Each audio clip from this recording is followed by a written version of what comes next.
Richard Stiennon and shortly Dan Lohrmann will be joining us, our cybersecurity duo.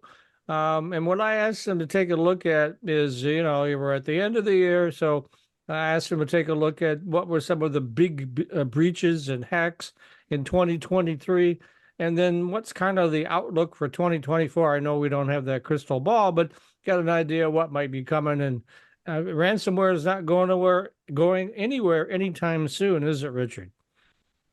No, ransomware is with us. It's kind of like COVID, right? It's always going to be with us going forward. Lovely. And like COVID, there's a solution, right? COVID is just everybody just stay home until it's gone. With ransomware, the solution would be for Russia to crack down on ransomware gangs. But the ransomware is also becoming highly targeted after companies that can pay them.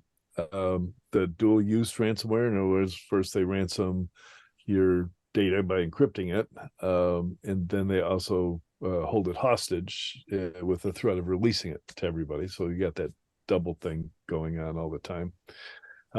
So yeah, and it, from the industry perspective that I follow, ransomware, barely touches the CISOs that I talk to, right? Just saying the word CISO in an organization means that, they've got a security program. They've got people 24/7 monitoring security. They don't get hit by ransomware, right? Ransomware isn't this intractable problem. It's, it's pretty straightforward. Most, you've got to have some sort of phishing defense, which is the primary way that ransomware gets in.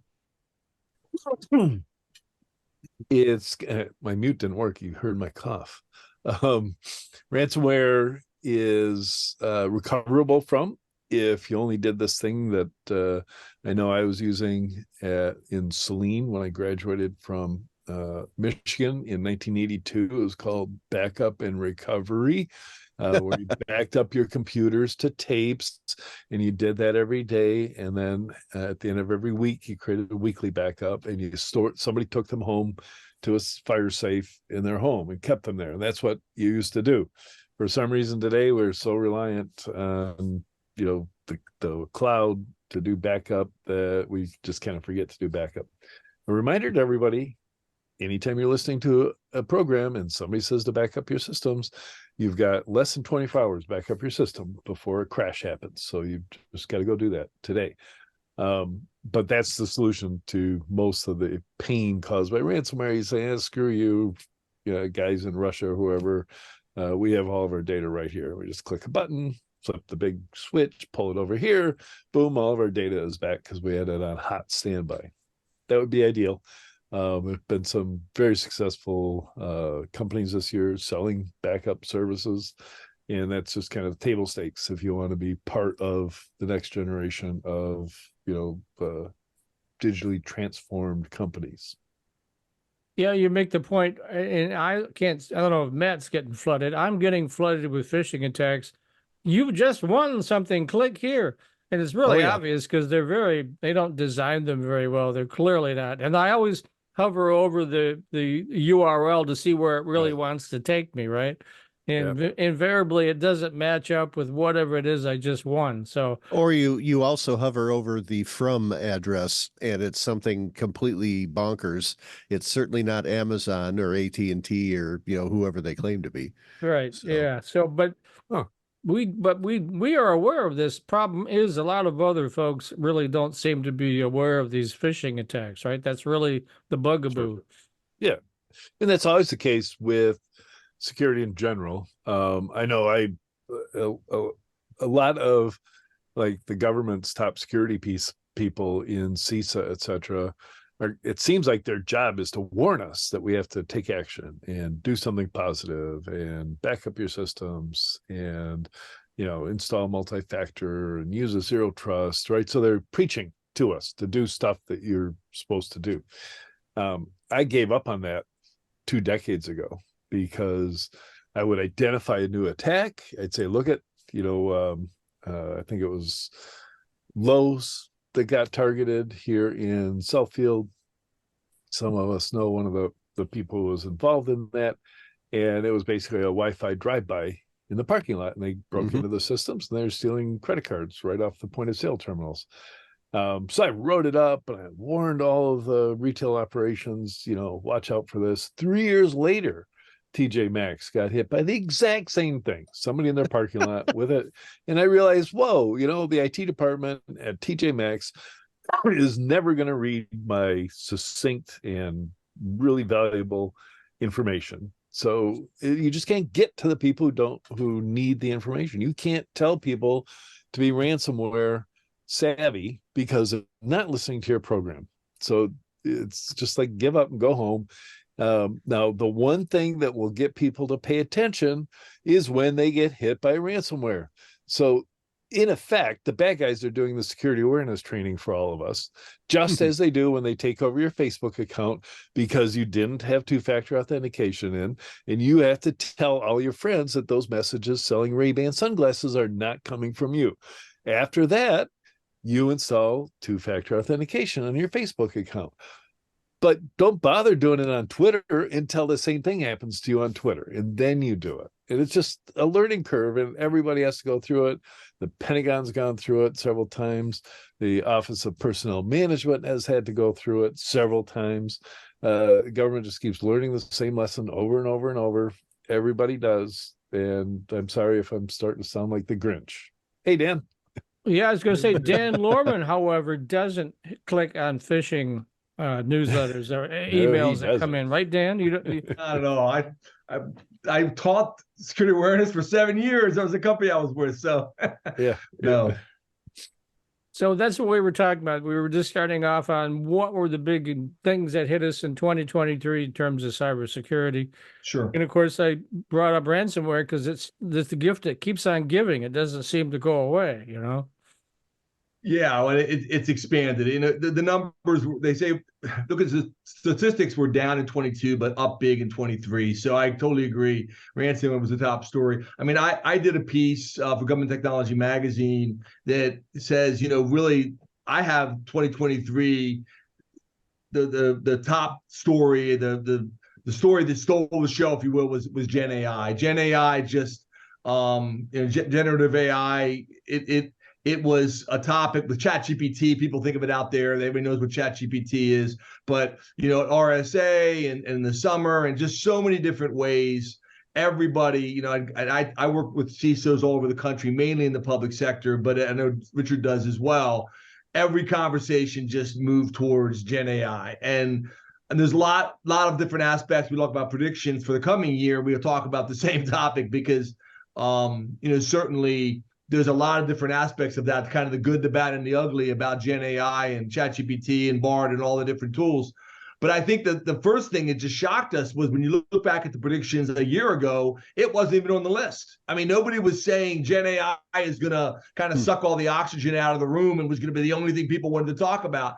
But I mean, wherever you go, people want to talk about Gen AI. And, and we are going to jump ahead to the predictions here in a few minutes, but it really kind of stole the show in a numerous, different ways and, different aspects of that we can discuss. But, kind of the good, the bad, and the ugly with Gen AI. And, I don't know how much you guys already talked about this already, but,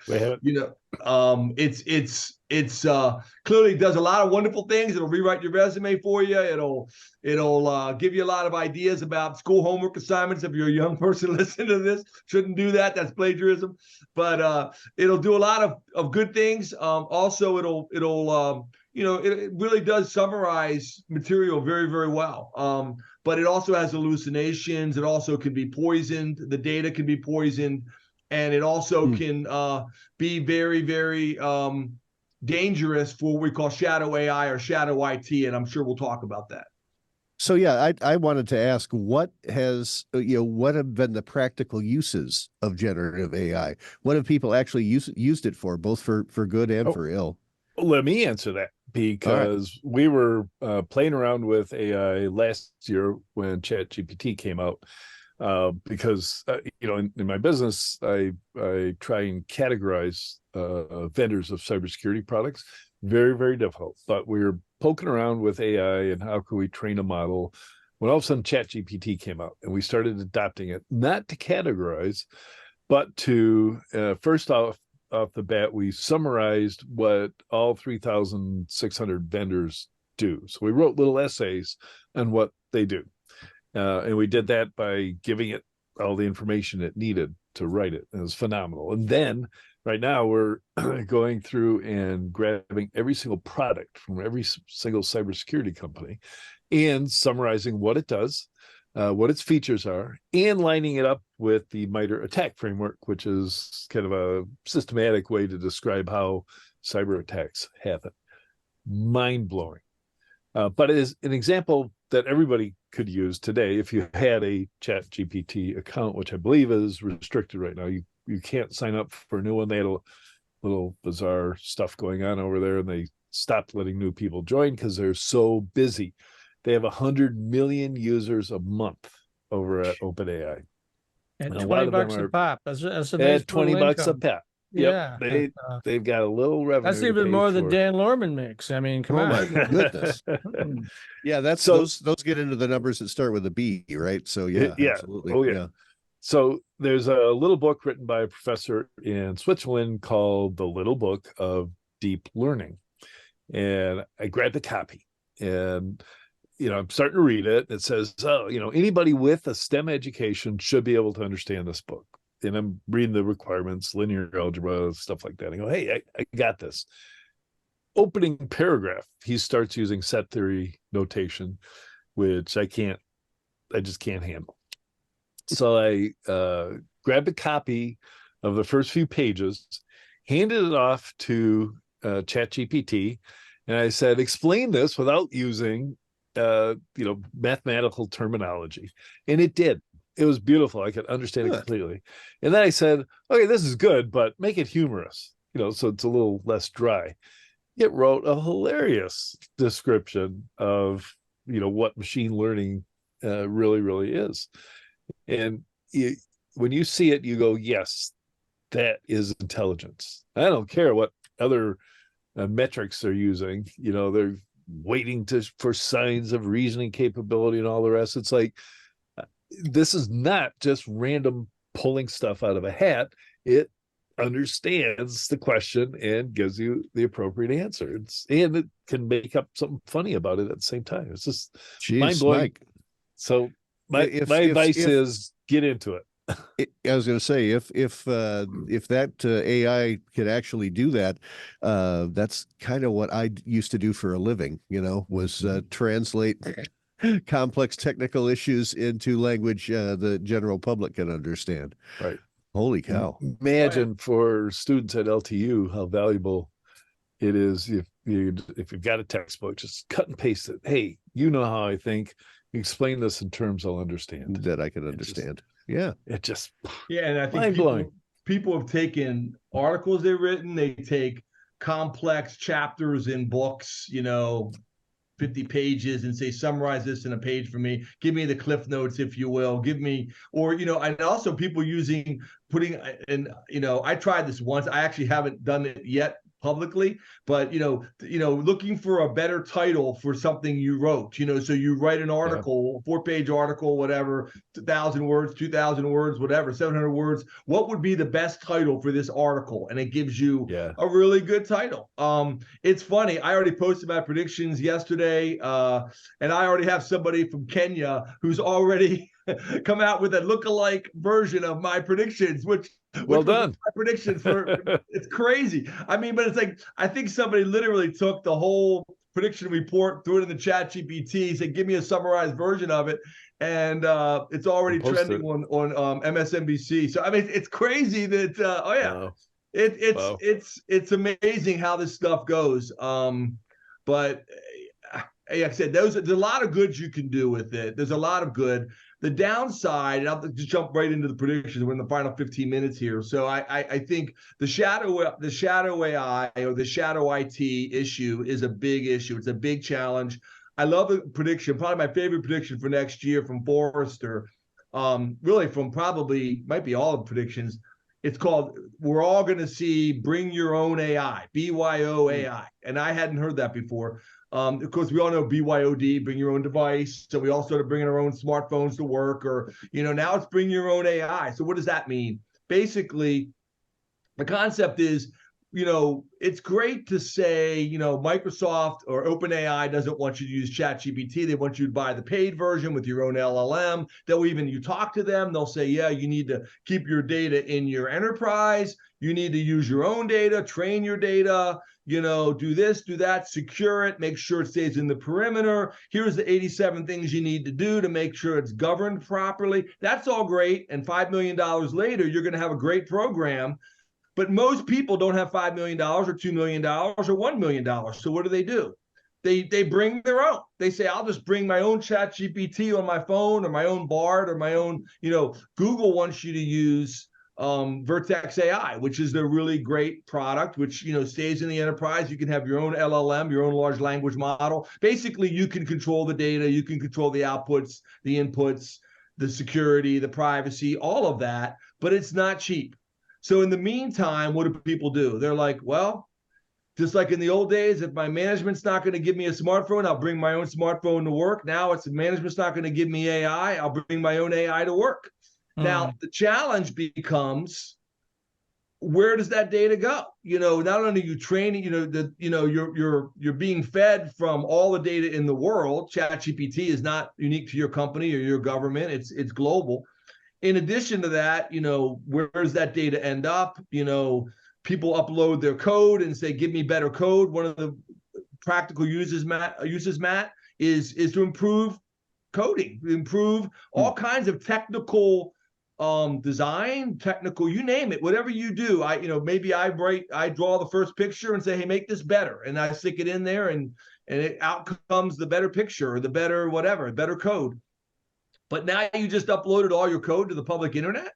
So you just gave it away to the bad guys, potentially. Who knows? So there's a lot of unknowns. There's unknowns around, copyright. There's unknown around intellectual property. There's unknowns about whether you can even use the outputs legally. I think that's going to be tested in the courts over the coming years. There's a lot of unknowns and also hallucinations. And is this really even genuine? Some people ask, I love the quote from one of a global leader. So they ask it, what were the 5 best personal finance books written last year? It was earlier in the summer. I don't know who that was, Richard. I forget it. Might have been Bill Gates or one of those guys. It might have, I don't know, it was one of them. Or maybe it was Elon Musk who said this. And then it came back with 5 books with authors and none of them existed. So it wasn't even real. It's like they all sounded great. The abstract sounded great, but except for the fact that they weren't real books. So you clearly got to check your work. Clearly, it's going to give you some bad answers. But I think for enterprises, in a world where you've got bring your own AI, one of the biggest challenges for chief security officers and security teams is even having the visibility to know, what are your people doing? What are they doing? Where are they doing it? How are they doing it? And it's going to be like the old CASB, Cloud Access Security Broker. Some of you remember that from 7-8 years ago, which, everybody was using their own IT from all over the world in the cloud. And I don't want to use my lousy company's version of this. I want to use the free version of somebody else's product. Well, that's what AI is going to be like. So the good news is they're going to be more productive. They're going to be happier. They're going to do all kinds of fun new things. The bad news is you may not have very good control on your data or in the privacy or the security of the data. The thing I see is possibly happening is the bad guys weaponizing ChatGPT so that you think you're loading all that stuff in there and it's actually going into your computer loading malware because the bad guys have taught it how to do that. It sounds like a book for us, Richard. What do you think? I don't know, but my next fiction book will be written by ChatGPT. Really? With a little guidance, yeah. And it'll be great. Because at the end of the day, the authorship isn't as important as having a really good story that captures you and entertains you, teaches you something. I can do all that with ChatGPT, I think. We'll see. I think the other thing I'd just say, we could spend another hour just on Gen AI, but I mean, as negative as I may have sounded over the last 10 minutes, I do believe, guys, you've heard my story with Terry Takai and others about how I almost got fired for opposing Wi-Fi 20 years ago. I know Richard's heard the story. I don't think CISOs or technology CTOs, technology leaders can be against it. I think you've got to lean in and you've got to get to yes. You've got to get to how can we do this securely how can we, in a world of bring your own AI, how can we, use tools? And there are tools out there that'll help you do the governance. Like, I'll give you a couple examples. I'm not picking any one company, but Netscope, Zscaler, there are companies that do this pretty well that can help you understand, we're not going to let you upload our sensitive data. We're not going to let you upload all of our code. We're not going to let you do things that are going to be harmful to our company or government. And I think you have to think first about securing your environment and the governance around your data. And that's got to be part of the journey in a world where you can't have your own LLM or all of your own apps that you purchase. One of the things I wanted to get into, I saw your list, Dan, of possible topics for 24. We are coming into an election year next year, God help us. And I wanted to talk about deep fakes and impersonations and how big an issue you think those are going to be, both of you guys. Richard? Yeah, so I acknowledge that, you can see a scenario where you show a candidate, fumbling around or doing some bad thing, whatever that blows up on social media. And even after you've shown that was a deep fake, guy wasn't even there at the time, whatever, it'll still have an impact, right? So I get all that. But I think one of the things the past 8 years has taught us is that you can't trust anything you see on the internet. And I think people are learning that. So the faster the deep fakes come, I mean, it would help if the government would create a whole bunch of deep fakes, label them as deep fakes, and get them out there so you realize how easy it is to be fooled. Because it's pretty incredible what you can quickly generate with AI. I'm seeing videos being created, obviously images.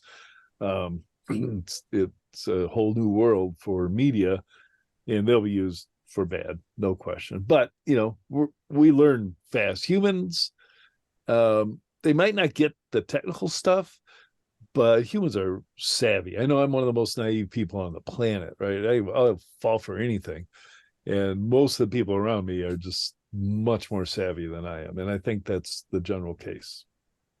Yeah, I mean, I think it's going to be a big deal. I'm not sure, who knows? I don't want to get into politics at all. Who knows if it's going to be Biden against Trump? I mean, I think to Richard's point, if all of a sudden some crazy video about Biden or Trump or somebody like that comes out, or even, Nikki Haley or something, that's one thing. Some of the reports I've read, and we say, well, I already know what I think about Trump or Biden or anybody, some of the people at the top of the ticket.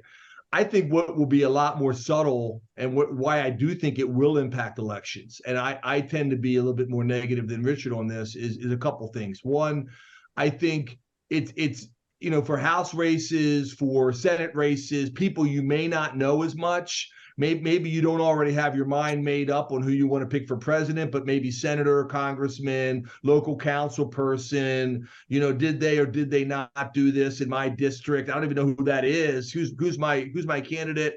And now all of a sudden there's pictures showing up on the web that might be not, good or whatever. I mean, those things are going to impact. That's one.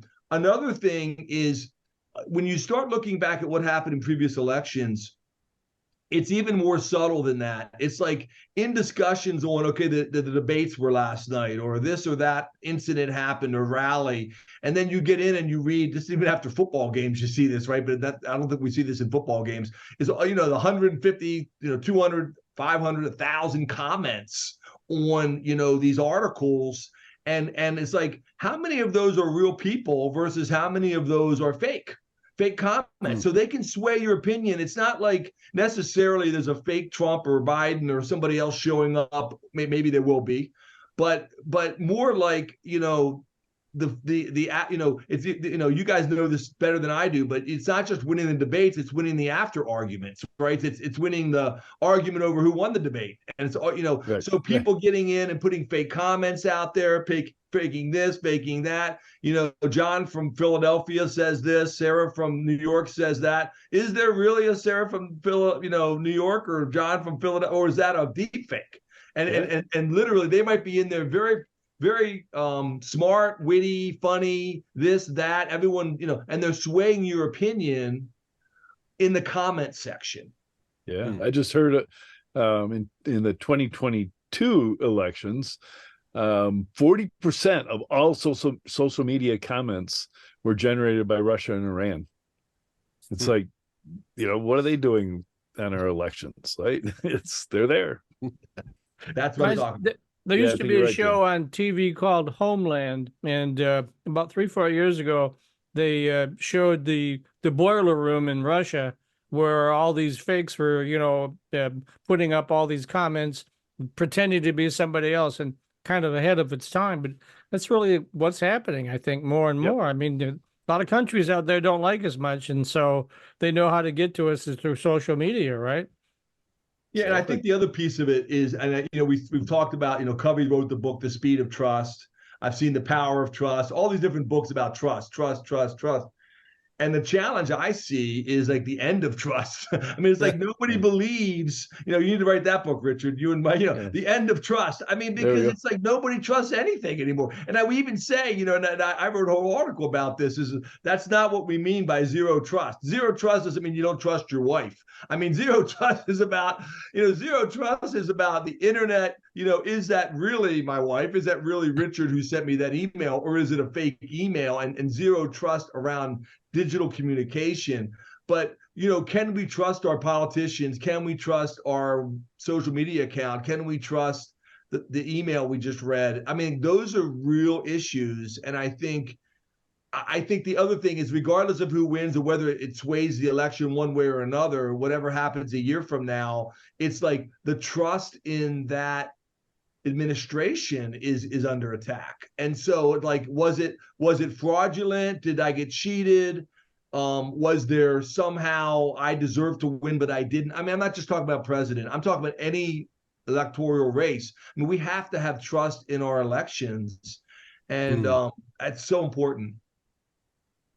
Yeah, that's the real thing that I think got eroded in all the hoopla around the 2020 election, is that you've got a significant percentage of Americans now who just do not trust elections anymore. Right. That's a problem.